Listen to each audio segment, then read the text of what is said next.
আসসালামু আলাইকুম, welcome to another blog. সকাল 9টা বাজে, আমি যাচ্ছি একটা ইন্টারেস্টিং কাজে, গরুর খামারে।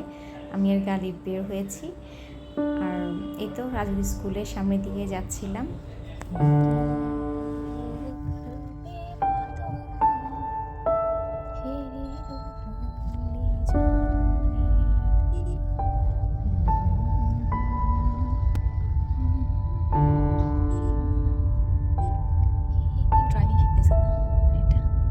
রাজু স্কুল অ্যান্ড কলেজের দেয়ালে এই গানটা লেখা দেখে গুনগুন করে গাইছিলাম।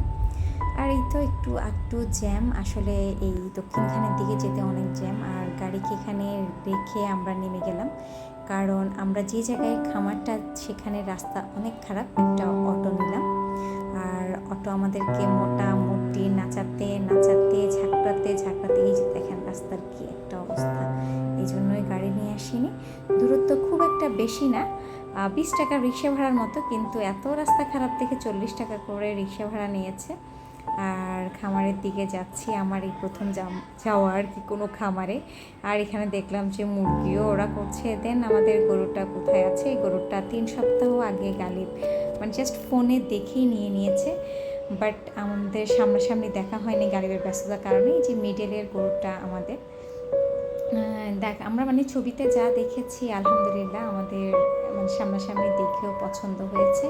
আর যেহেতু এটা বেশ বড় না, মিডল সাইজের একটা গরুই আমরা সবসময় নিয়ে থাকি, তো সেই অনুযায়ী গরুটা ঠিক আছে। এরপর গরুটার ওয়েট যেটা বলেছিল সেটা আবার লাইভ ওয়েট দেখবো কি অবস্থা। আমি তো ভয় পাচ্ছিলাম কখন আমাকে কোন গরু গুঁতা দেয়। আমি একটা সেফ সাইডে এসে একটু দাঁড়িয়ে আছি।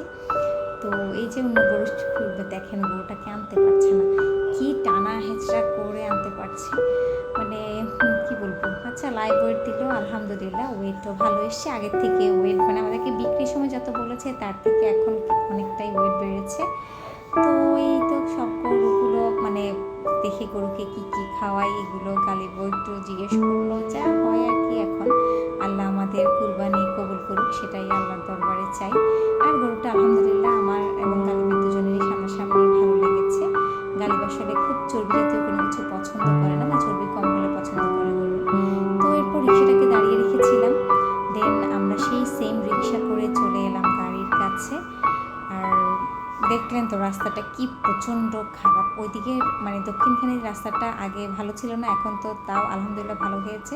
এরপর এই তো চলে যাচ্ছি বাসার দিকে। আমার নতুন অভিজ্ঞতা, আমি আর গরুর খামারে আমার ভয় লাগে, মনে হচ্ছে লাথি দিল না, মনে হচ্ছে এই আমাকে একটা লাথি দিল, এই আমাকে একটু এখন তো মনের মধ্যে শুধু একটাই টেনশন, মর্জি নাকি এলো, বাসায় গিয়ে রান্না করতে হবে, মাহিরা আসবে, বিথাপাড়া আসবে। এই তো সব মিলিয়ে আজকের ব্লগ কেমন লাগলো। আল্লাহ হাফেজ।